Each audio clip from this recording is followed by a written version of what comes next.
Hi, welcome back. Just got one example to show you, okay? It's applications question on integration. So the question says, the curve with equation y equals f of x passes through the point 4, 5. Given that f dash x is x squared minus 2 over square root of x, find the equation of the curve, okay? And that is it. Let's just have a look at this. So what does it mean? So we need to work out the equation of this curve. We know that it passes through the point 4, 5.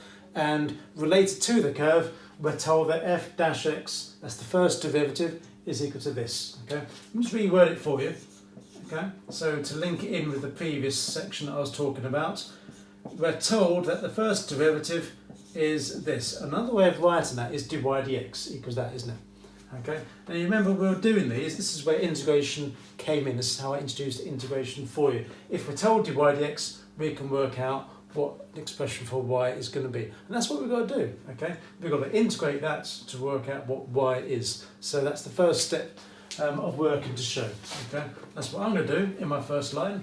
I'm going to write down the integral of this x squared subtract 2 over square root of x dx, okay, will be how to find what y is, okay?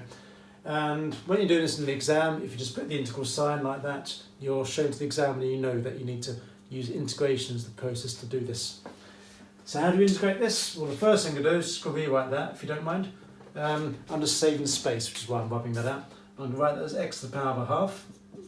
And then I'm just going to rewrite this again, so that will be the same as the integral of, and then x squared divided by x to the power of a half. That's x to the power of 3 over 2.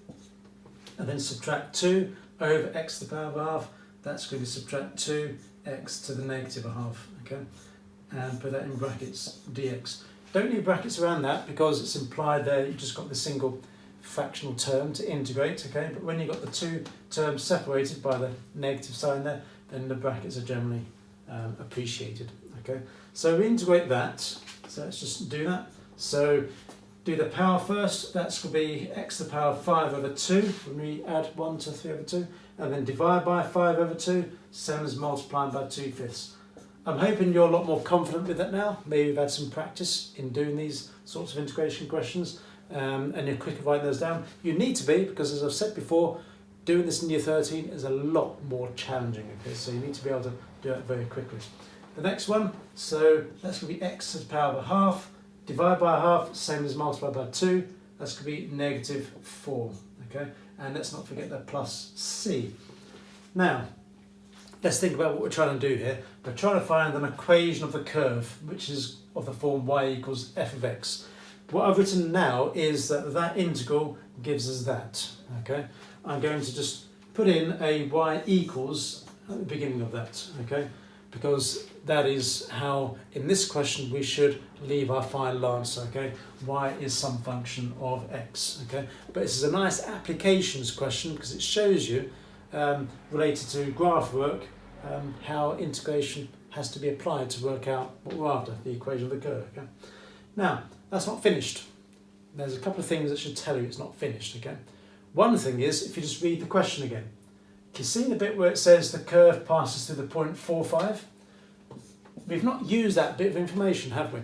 Now, in A-level maths, if you're doing an examination question and you've not used all the available information, then you've probably missed something, okay?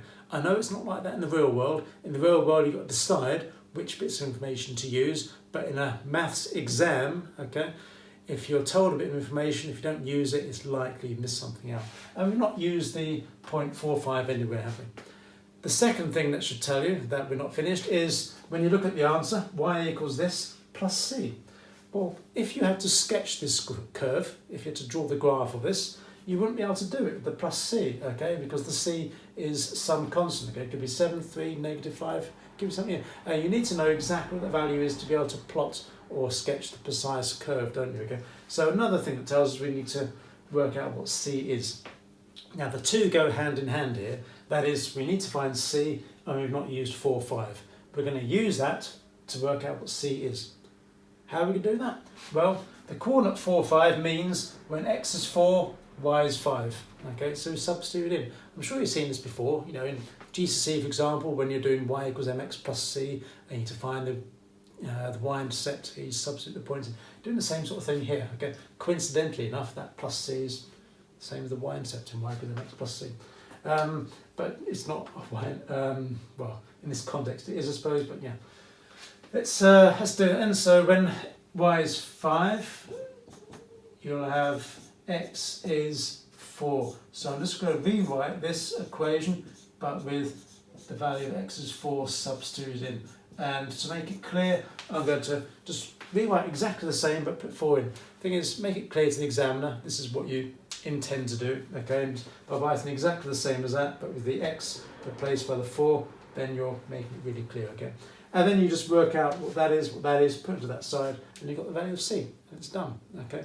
So let's just do that. Do not reach your calculator. Do not go out for your... I can just see, I can just send somebody like, oh, let's get our calculator out and start doing this. No.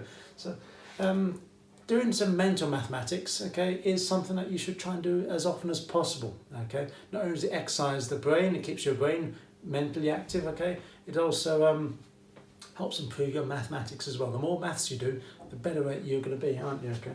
So let's just do this without a calculator, shall we? Let's just treat ourselves, right? So that's going to be 2/5 multiplied by 4 to the power of 5 over 2. Power of a half, 4 to the power of a half is 2, so that's that one then, isn't it? And then 2 to the power of 5, so 2, 4, 8, 16, 32. Okay. So 2/5 times by 32. See how easy that was? We don't need a calculator. Okay. And then 4 times 4 to the power of a half, we just said that 4 to the power of a half is 2, so 4 times 2, that's just going to be 8. Okay, and then plus c. There we go. Okay, and then we just work out what that actually is. Okay. Tell you what, I'm running out of room, so while you're thinking about how to do that without a calculator, I'm going to rub this off.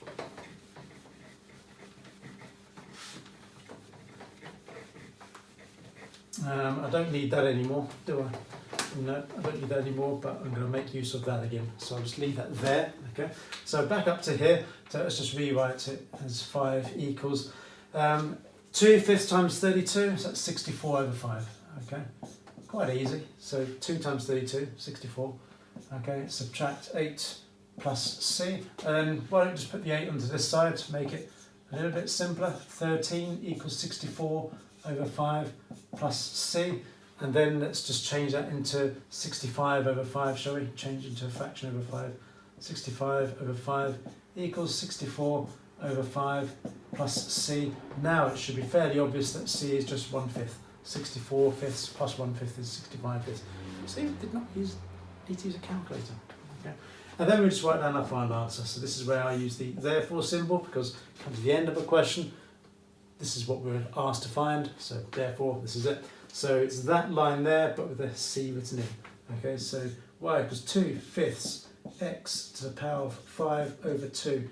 Subtract 4x to the power of a half plus 1/5, okay, and then that is it. I don't normally highlight the answer because I'm like, yeah, let's get on to the next question, okay, but yeah, I'm going to do that for this video here, okay. So I'm hoping that you found that useful, okay, hoping that was helpful to you, and it's a fairly standard question, okay. The next is just practice, okay, but the method is very simple, okay. You just integrate to work out f of x's if you're given f dash x, the first derivative, and you're usually given a point to substitute in, work out a value of c, and then that's it. Okay. Well, this is the second and last integration video for this unit. I'm hoping you enjoy these. I'm hoping you're enjoying integration. Okay. I'll see you again. Have a good day.